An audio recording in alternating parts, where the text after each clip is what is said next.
There are three kinds of monsters.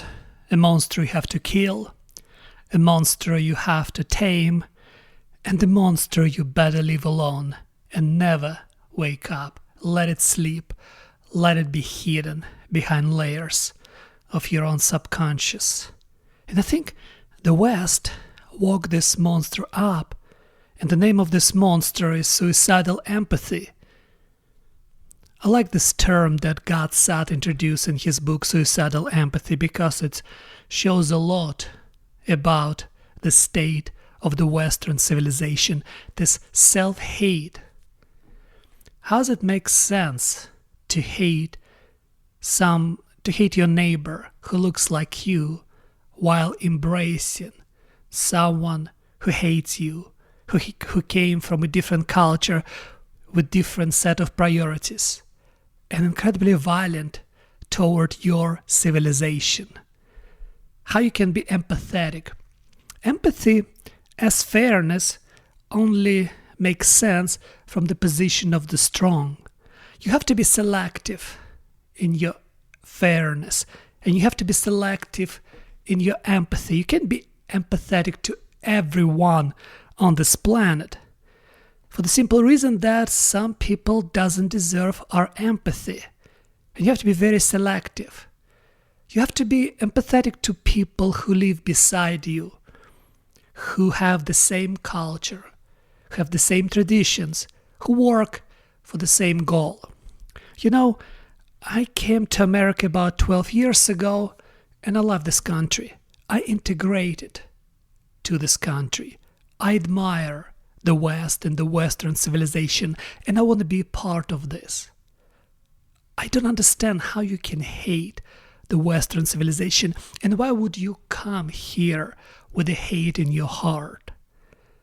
That's my point, because we can only be united but common goal, but worshiping common God, but loving common traditions, by appreciating common culture.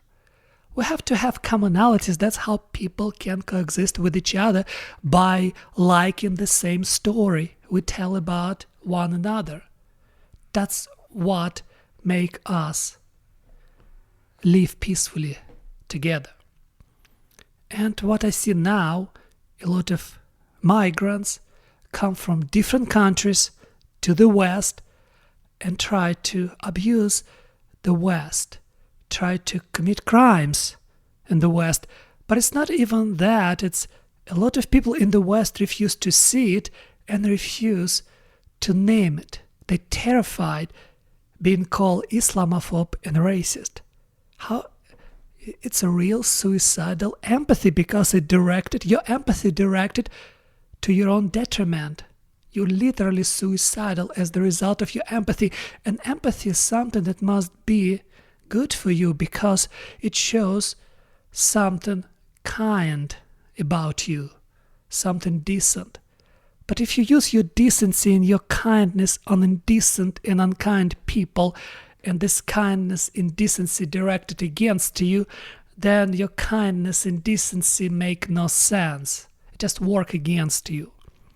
And I think what happened to the West and why we developed this suicidal empathy, in some sense, because this self-hatred and guilt that we keep propagating upon ourselves as the result of our history. And for some reason we like to ignore the history of other countries, because every country has brutal history, but not every country try to correct their historic injustices and try to create decent presence for everyone within the country. Not every country does this. It's only America and the West who actually try to rectify their past injustices and try to create more or less just society. But for some reason it's not enough. For some reason we have to propagate the self-hate. And I think the reason of this suicidal empathy is the lack of God, is the lack of religious practice. Why? Because humanity always gonna feel guilt. We're always gonna feel guilty even without committing crime. Maybe because it's really rare chance for us to be born because more people don't born than born. Maybe we feel guilt, especially when we live in the prosperous countries, because in some sense we believe we don't deserve this. In some sense it's so rare, and this time on the planet, this modernity, this prosperous time on the planet is really rare because people usually go through hell. And if you take 100 years ago, 200 years ago, people live like through disasters, through wars, through crimes, through violence. Now we kind of live in a peaceful time, and maybe that's make us feel guilty, and we try to find something to worship. And since we don't have God, we found the suicidal empathy when we sacrifice ourselves and our culture to something who hostile to us. Maybe that's the whole idea. Maybe we need God to be able to make peace with this internal guilt within us. Maybe if we have this peace, maybe we stop propagate this suicidal empathy that hurt not only us, but the entire Western civilization. That's what I think suicidal empathy.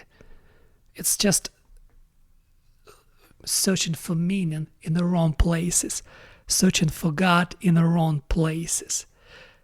And this idea of sacrificing, like we sacrifice ourselves and we sacrifice our neighbor.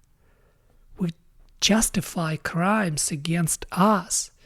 We try to prosecute ourselves with our own words. I don't know. We have to come back to God. We have to come back to religion. We need this spiritual awakening. We need to rectify our differences with our own selves. Seems like we disconnected from our soul. We start denying our internal existence, something that more than we are.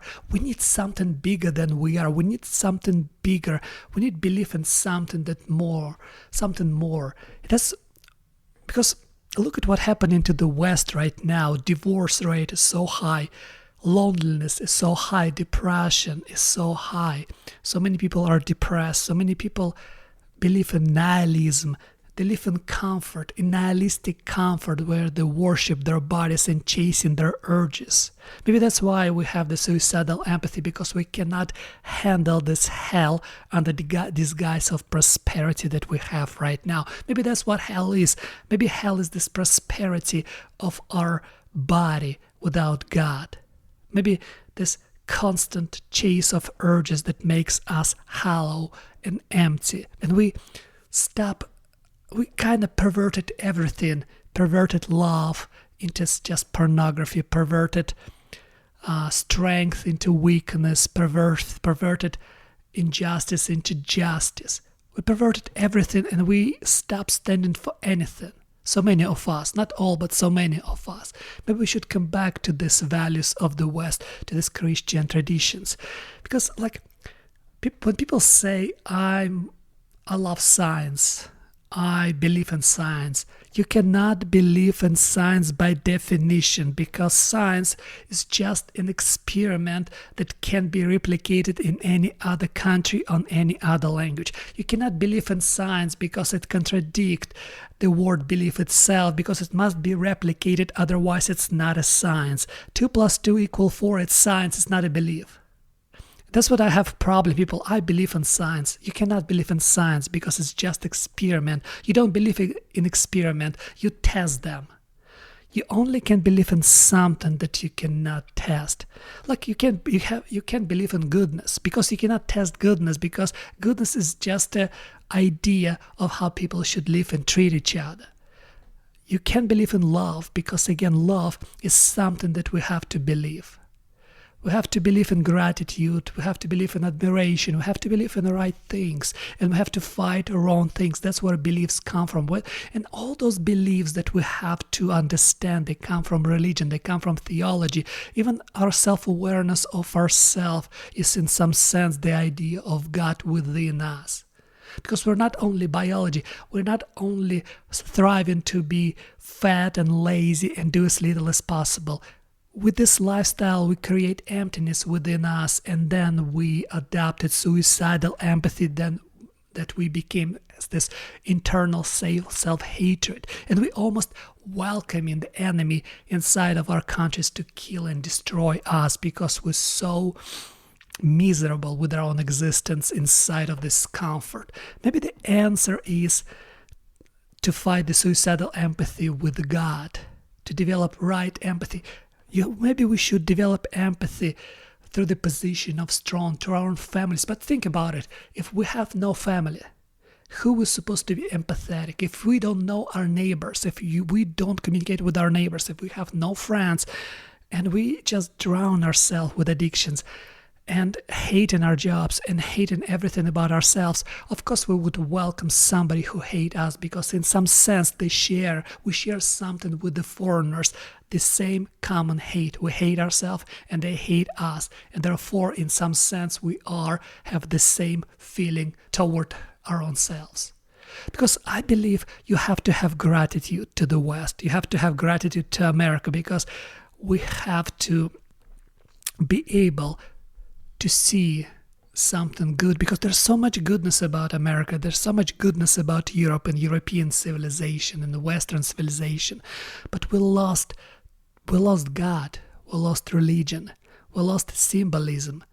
We need the meaning of life, and you cannot find the meaning of life without God, because only through God you can find meaning of life, because meaning of life lies outside of you. And when you're obsessed with your own biology, you trap yourself inside your frame like in prison.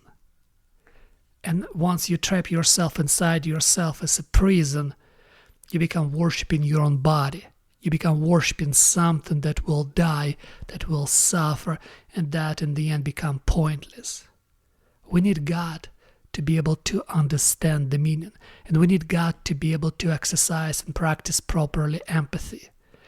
I think the difference between suicidal empathy and good empathy is suicidal empathy comes from nihilism, comes from self-hatred, comes from hatred of your identity, of your culture, of your religion, of your civilization. And real empathy comes from the position of strong, when you have yourself, when you love your identity, when you love your country, when you love your culture. And then, when you have the ground to stand upon, you can extend your empathy to other people. But once these people violate your trust and commit crimes against your nation, against your people, against your country, you stop your empathy and you punish those people. That's what I think the difference between suicidal empathy and real human empathy.